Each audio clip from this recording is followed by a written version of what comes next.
Hola y bienvenidos a un nuevo programa de Dialetheia Podcast, en donde discutimos conceptos filosóficos desde la perspectiva de diferentes autores. Para este episodio hemos escogido el concepto de ocio desde la perspectiva de Byung-Chul Han y de Joseph Pieper. Ahora mismo me acompañan mis compañeras Luz Helena e Itzel, por si quieren dar un saludo.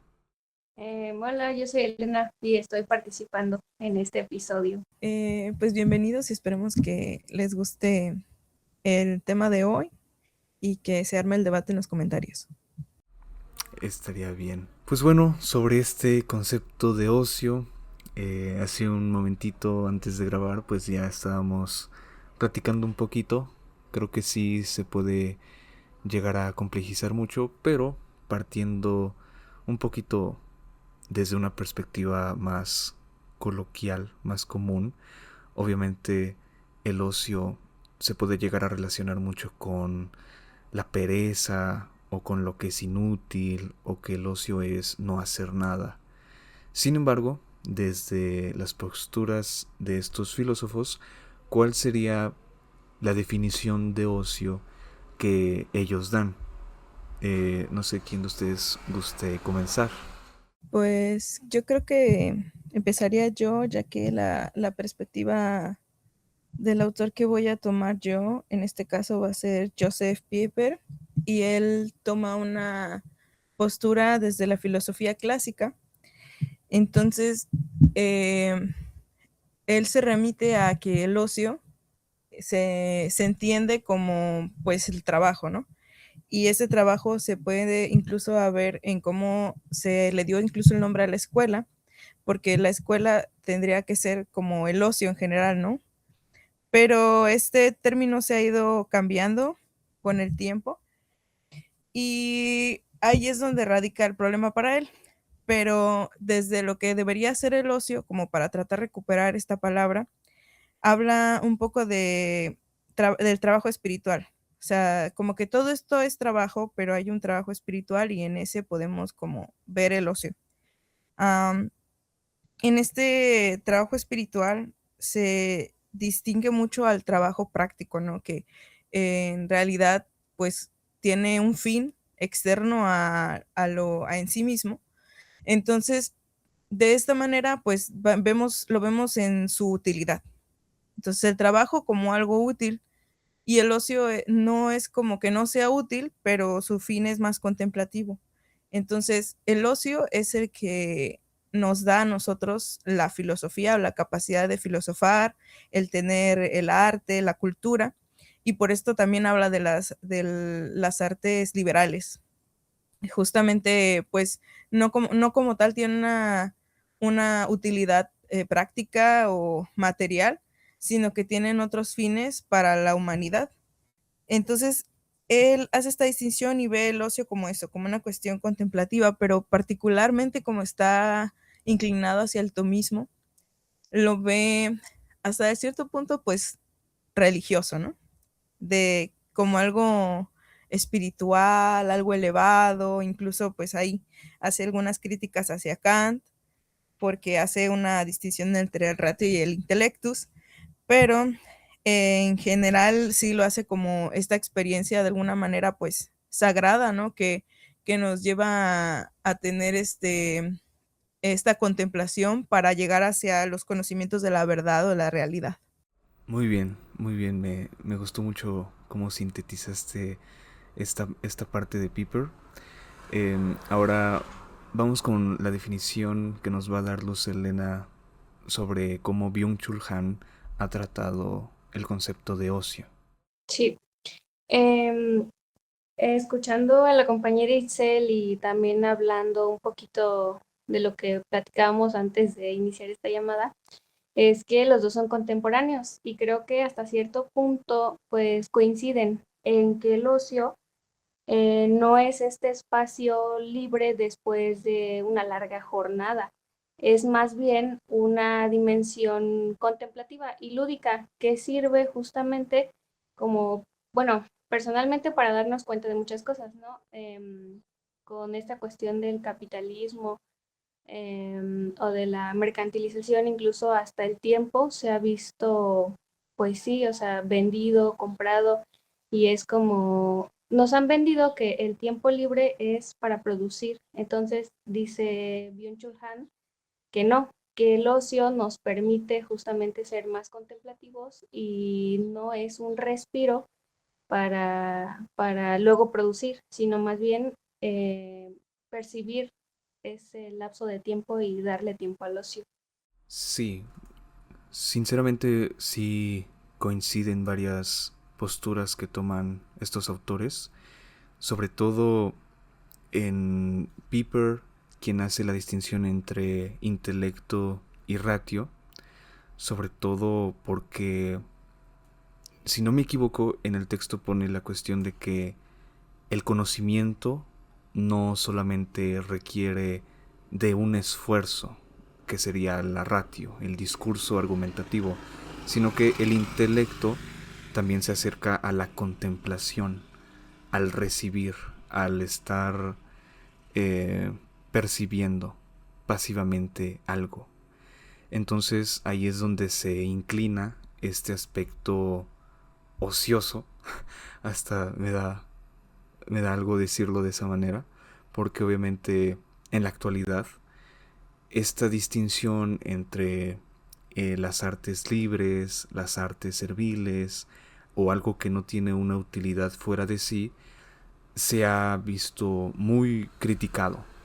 Entonces, a pesar de que ahorita pues el ocio sí se ve como algo contemplativo y como algo muy humano también, ¿cómo, cómo dirían ustedes que se ha llegado a la actualidad a criticar tanto lo que es ocioso, a criticar tanto lo que es estas artes libres o estas actividades supuestamente inútiles?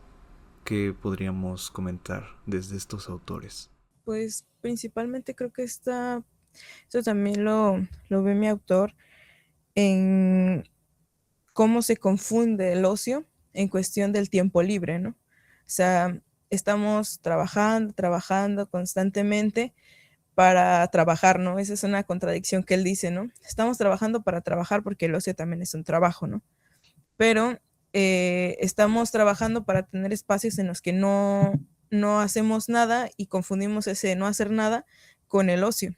Entonces, no hacer nada, no hay un movimiento ahí realmente.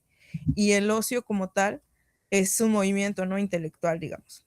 Y entonces aquí es la crítica, ¿no? Porque estamos tan fastidiados del trabajo, estamos en una lógica de que el trabajo es más importante por su utilidad, por su dificultad, por el esfuerzo que tiene, por su productividad, que te desgastan en todos los sentidos, que en vez de tener tiempo de ocio, tienes tiempo libre, no tienes momentos en los que realmente te pones a estar dispuesto a aceptar lo que viene, ¿no? Que es ese estar en el intelecto, ¿no? Estar dispuestos a esa apertura a recibir. No puedes porque estás muy cansado. Entonces, ahí hay un problema porque entonces alguien que no está haciendo nada es como que estás de ocioso. No, no está de ocioso, no está haciendo nada, literal, ¿no? O sea, porque no está teniendo ese momento de reflexión o de contemplación hacia alguna cosa. Y esto, pues creo que los dos autores lo critican bastante, ¿no? O sea, estamos en una lógica de productividad en la que el valor de nuestra persona radica en qué tanto podemos ofrecer y que sea material, o sea, o que sea visible, ¿no? Sí, justamente, por ejemplo, Byung-Chul Han menciona, no sé si literal, claro, depende de las traducciones, ¿no?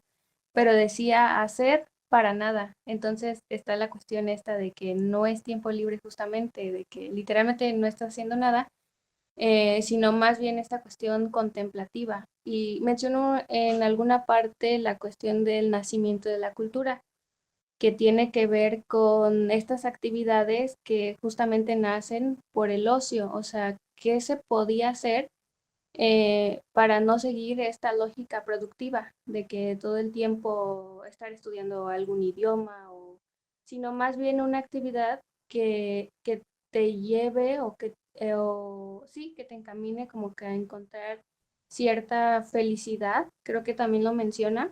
Ajá, me decía pues que las fiestas son un ejemplo, por ejemplo, de ocio, porque su único fin es como la convivencia y tener charlas, ya sea de cualquier tipo. Entonces no es como que no estés haciendo nada, pero sí teniendo cierta emoción o experimentando ciertas cosas.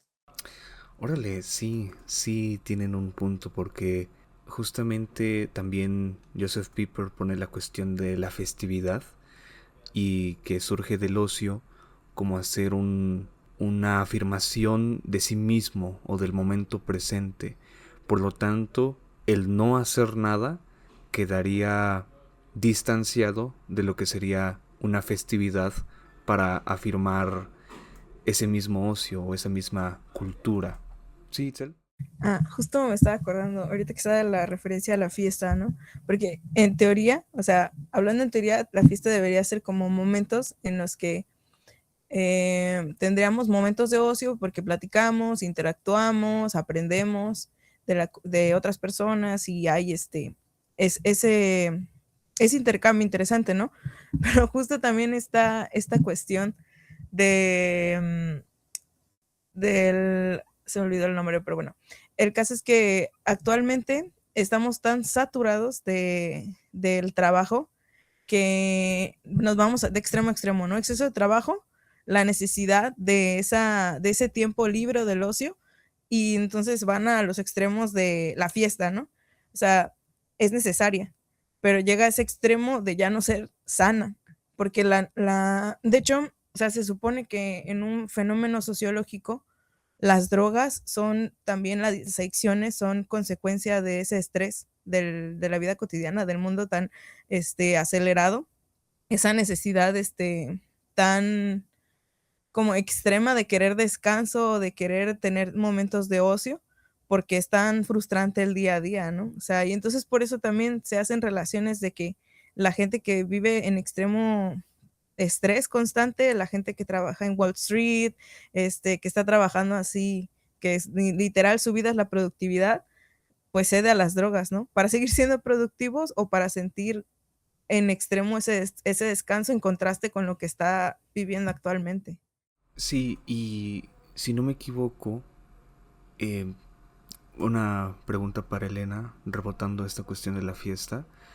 No sé si Byung-Chul Han también tiene algún comentario sobre cómo la fiesta ha perdido ese valor del ocio y se vuelve más en algo eh, lujoso, en algo espectacular, en donde también a la fiesta se le ha contagiado de servir para algo. Como menciona Isel, de irse a un extremo opuesto en donde, pues yo estoy siempre de fiesta o mi fiesta dura tantos días, igual se vuelve cansado.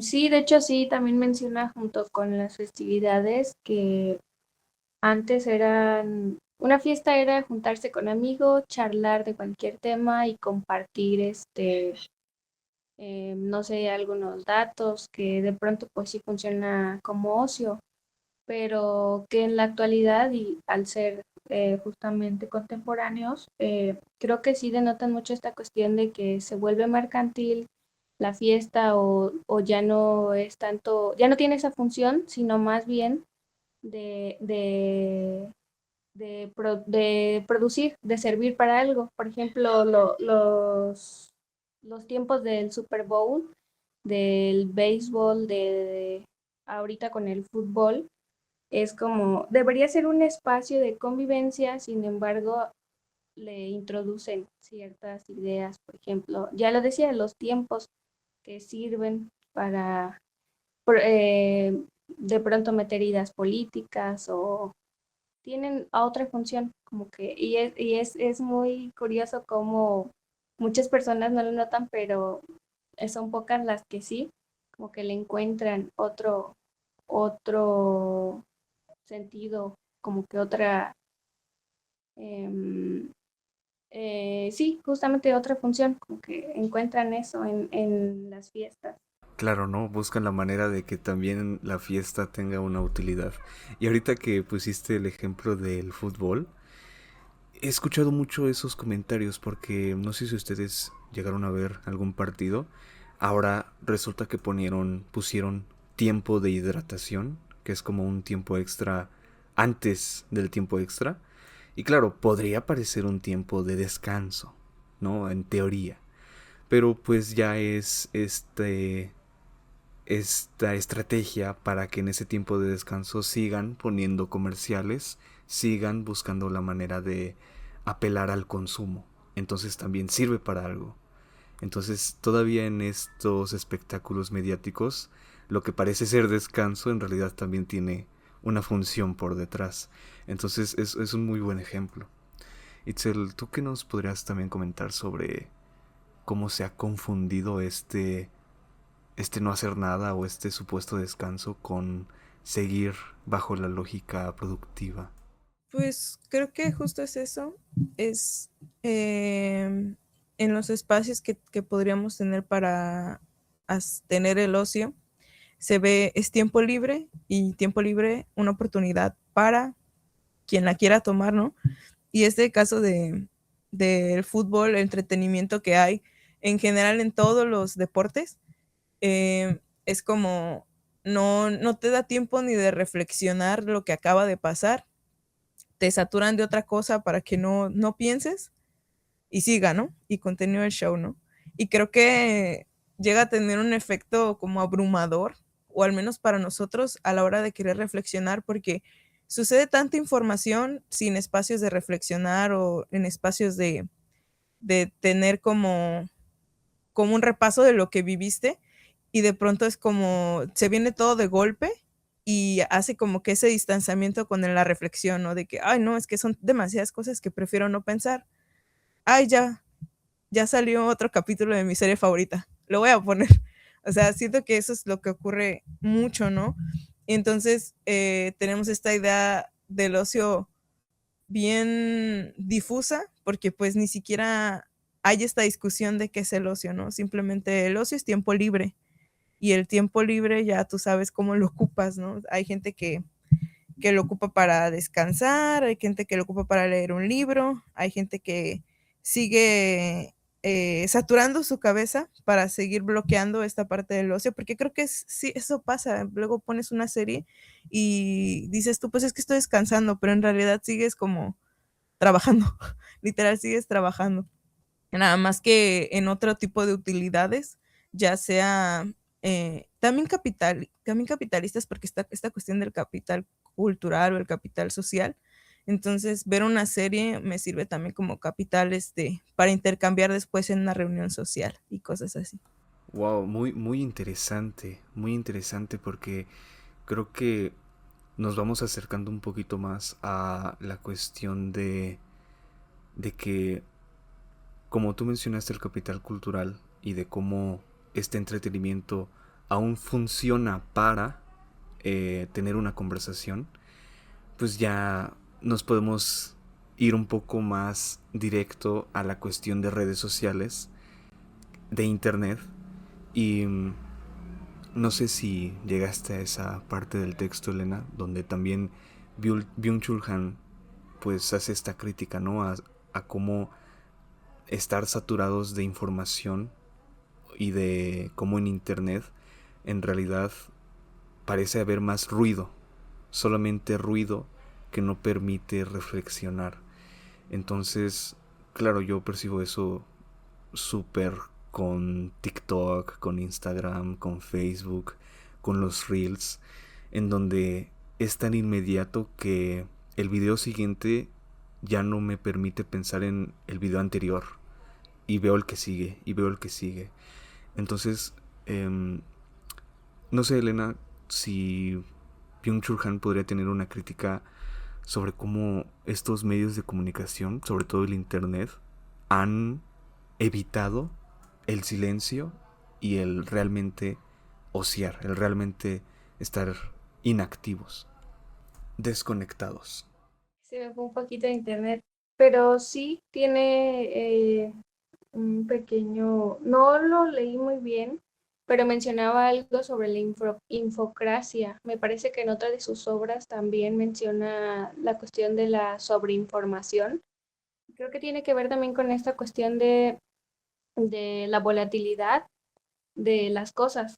Mencionabas la plataforma de TikTok y creo que es un claro ejemplo también de lo que mencionaba Itzel, que realmente cuando uno está viendo videos, no es como tal, uno lo puede ver como un descanso, pero como tal ocio no es, porque luego se convierte en el capital cultural para que tengas algo que decir, o con la cuestión, yo también tenía una crítica a la cuestión de los videos de pensamiento crítico en Insta, por ejemplo, que son muy cortos y luego la gente los ve y se queda con eso. Es como, yo ya vi un video de esto y ya, o sea, tengo la suficiente crítica para cierto tema con un video. Y es como, creo que el ocio precisamente sirve para eso, como que para seguir contemplando, seguir teniendo esta actividad de, de reforzar a lo mejor lo ya visto, no, sin caer en el extremo de la lógica productiva. Vaya, también creo que diste en un punto importante sobre cómo hay un hay un sesgo o hay un efecto placebo en cómo cuando se consumen este tipo de contenidos es algo, me parece algo paradójico, ¿no? Porque uno consume un video de pensamiento crítico, uno consume un video de filosofía y siente que ya no tiene que pensar más porque ya te dieron una respuesta a algo que pues sí, a lo mejor te llama la atención. Sin embargo, este tipo de contenido pues sigue con esa lógica de producir algo lo más rápido que se pueda. Entonces, ¿dónde queda la reflexión? ¿Dónde está realmente ese ocio? Entonces, creo que sí hay una similitud entre ambos autores de cómo el ocio tiene que ser un espacio libre o una inactividad o una contemplación para nada, como hace rato también mencionó Elena. Sin embargo, este para nada eh, todavía puede ser tener una charla sobre cosas que no sean tan importantes del espectáculo o poder ver las nubes sin realmente ver la utilidad de eso, o una flor o una planta. Eh, Creo que en el aspecto del entretenimiento, como son películas y series, es donde más surge este dilema de si realmente estoy descansando o no. Muchas personas incluso ven este tipo de entretenimiento como no pensar, como apagar el cerebro y ser contemplativo con lo que se percibe. Sin embargo, otros todavía ven el aspecto útil porque sí sigue funcionando para producir más contenido, críticas, reseñas, opiniones. Entonces, toda actividad se ve inmiscuida por esta lógica del trabajo. Em, ¿Algo más que quieran comentar acerca de los autores? O si no, también de cómo ustedes han percibido o han tenido esta dinámica con el ser ocioso. Pues yo creo que sí, se parecen mucho estos dos autores de lo que mencionabas. Yo creo que la diferencia sería desde la perspectiva en que ambos lo ven, porque Joseph Pieper lo ve como de que hay que regresar. Claro, muy típico de alguien que, que es muy, muy afín a la filosofía clásica, como de que hay que regresar a como se era antes, ¿no? Al, al Génesis. Y en eso se diferencia un poco de Byung-Chul Han, porque Byung-Chul Han dice hay que aterrizar desde la actualidad, no desde el fenómeno que ya es. O sea, no podemos regresar a ser el filósofo que se avienta debajo de un árbol y que contempla la vida y reflexiona, porque pues el mundo ya es muy distinto, ¿no? Con la cuestión de la infocracia me pareció interesante, porque justamente el problema de eso es que el algoritmo te va cerrando para que tú nada más hagas afirmaciones, ¿no? O sea, de que de todo lo que tú estás a favor te va a parecer lo mismo. Entonces, de alguna manera, si ya tienes la verdad frente a ti, porque vas a reflexionar acerca de otra posible solución, otra posible respuesta o un debate abierto, si todo lo que está a tu alrededor en redes, porque ahora como que la gente considera que el mundo digital es el real, este, ¿qué vas a cuestionar, no? Ese es un problema gravísimo de la actualidad, pero también pienso que también hay otro tipo de ocio que también que también está como eh, con este tinte comercial, porque luego hay personas que hacen crochet, ¿no? O sea, hacen crochet y lo hacen en su tiempo libre, se la pasan bien padre, pero cuando están ahí, en vez de disfrutar el momento, es como de que voy a hacer un negocio de crochet. Entonces, también está esta cuestión de que en cuanto la gente dice, ay, mira, tienes un talento para esto, ¿no? O sea, todo el mundo quiere comercializar tus hobbies y no necesariamente son el tiempo que pasas contemplando una pantalla, ¿no? También es el tiempo que pues haces repostería, el tiempo que cocinas, el tiempo que haces manualidades, estás ahí como que teniendo tu momento de ocio porque a lo mejor en ese momento tu mente se despeja, pero inmediatamente vienen los pensamientos de cómo puedo comercializar esto, cómo le puedo sacar provecho a esto, porque en mi tiempo libre tiene que ser útil también, ¿no? O sea, entonces si estoy haciendo esto, pues al menos le voy a ganar algo, ¿no? Dinero, un comercio, lo que sea. Y entonces al final de cuentas se saturan otra vez. Conozco muchas personas que empezaron negocios a partir de hobbies, de su tiempo libre y ahorita están bien estresados porque pues no tienen tiempos libres realmente, es justo trabajo, ¿no? Pero no es ese trabajo espiritual. Sí, y bueno, por ejemplo, con la diferenciación que hacías de estos filósofos, de estos pensadores, yo creo que sí me quedaría más con Byung-Chul Han, porque igual lo comentaba con el compañero Alexis, es que yo creo que son diferentes realidades. Yo le comentaba que a mí en lo personal no me gusta tanto, no me agrada la idea de llegar con alguien que prácticamente se la pasa sobreviviendo a esta lógica mercantilista, esta lógica de producción, por no decir que están mal económicamente, llegar y hablar de ocio con esa persona, porque eh, mi más grande miedo es que me diga en qué momento eh, ¿qué tiempo quieres que ocupe para el ocio?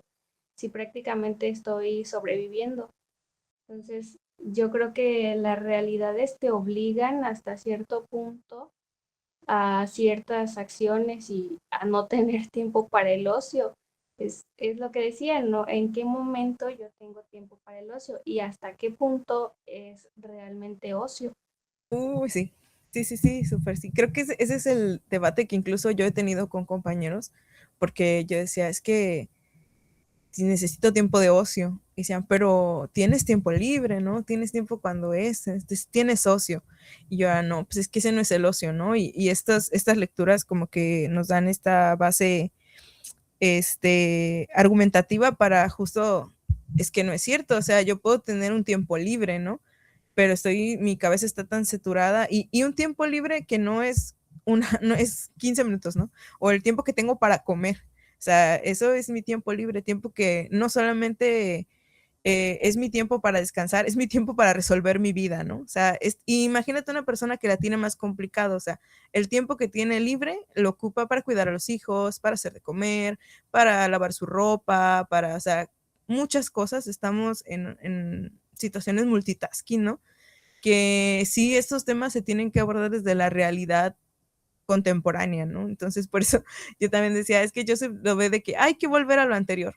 ¿En qué sentido, no? Para eso tienes que garantizar muchas cosas. Para que las personas tengan ese tiempo de ocio, tienes que garantizar que tengan el tiempo y que tengan la facilidad para poder tener ese momento de ocio, ¿no?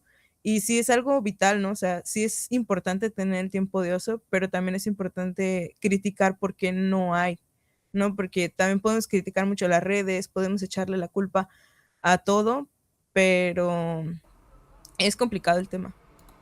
Sí, sin duda es muy complicado, se vuelve cada vez más complejo. Y creo que sí tienes razón. No había pensado en esta cuestión de cómo Joseph Pieper de alguna manera es como tenemos que volver a lo de antes, obviamente desde su privilegio, sus condiciones, su contexto. Sin embargo, como Byung-Chul Han lo aterriza más al presente, pues en algún momento, ¿no? Creo que incluso en el texto ponen esta cuestión de una política de la inactividad, o Popper pone una, no recuerdo las palabras exactas, pero una ética del ocio, no recuerdo bien el nombre, pero sí, hacer una nueva teoría, un nuevo ocio, por así decirlo, que realmente pueda darle ese valor que sí necesita el descanso o los momentos contemplativos, aunque sin duda tienen razón cuando señalan que esto no se puede para muchas personas. De hecho, también Piper pues en alguna parte pone esto de la desproletarización, ¿no?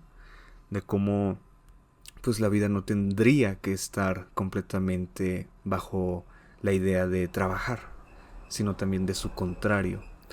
Y también debo comentar que fue una muy buena aportación esto del cómo los hobbies se vuelven un negocio. La propia palabra es explícita en que niegan el ocio, entonces ya caen en esa lógica del trabajo. Es muy, muy interesante.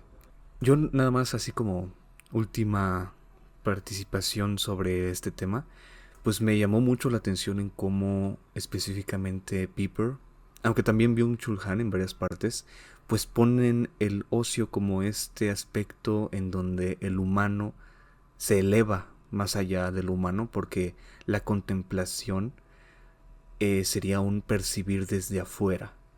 Y también Piper pues pone la cuestión de que cuando el ocio se niega, se evita, el ser humano está negando una parte de sí mismo, una parte que hace al humano suprahumano, o más valioso, o más cercano a Dios. Obviamente Piper ya lo pone específicamente con lo religioso, pero me llamó mucho la atención, me llamó mucho la atención este aspecto sobre cómo lo elevan.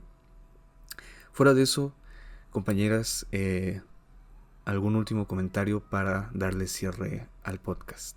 Pues nada, interesante. Siempre es interesante hacer críticas desde fenómenos que nos incluyen, ¿no? En la actualidad, que los vemos en el día a día.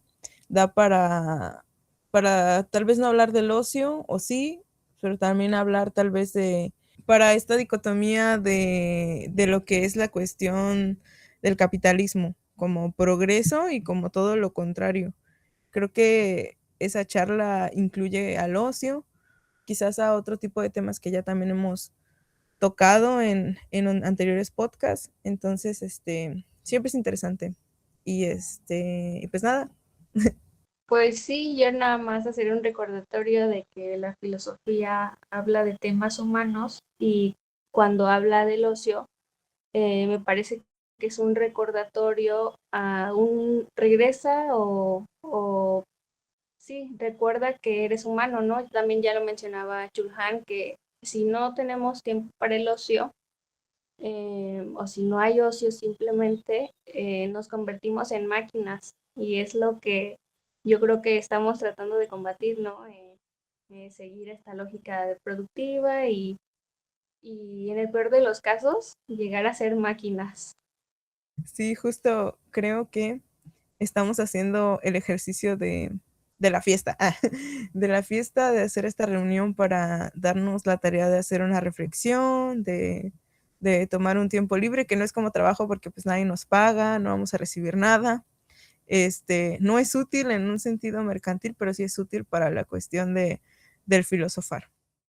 Sí, sin duda, coincido mucho en eso. Me da gusto poder platicar sobre estos temas. Y pues nada, para el siguiente programa vamos a preparar otro concepto y otros diálogos, otros autores. Para los que nos estén escuchando, espero que hayan llegado hasta aquí, que les haya gustado y que se hayan tomado este espacio de ocio para hablar del ocio, Vaya, vaya. Y pues nada, hasta aquí vamos a dejar este programa. Muchas gracias por escuchar y nos vemos en el siguiente.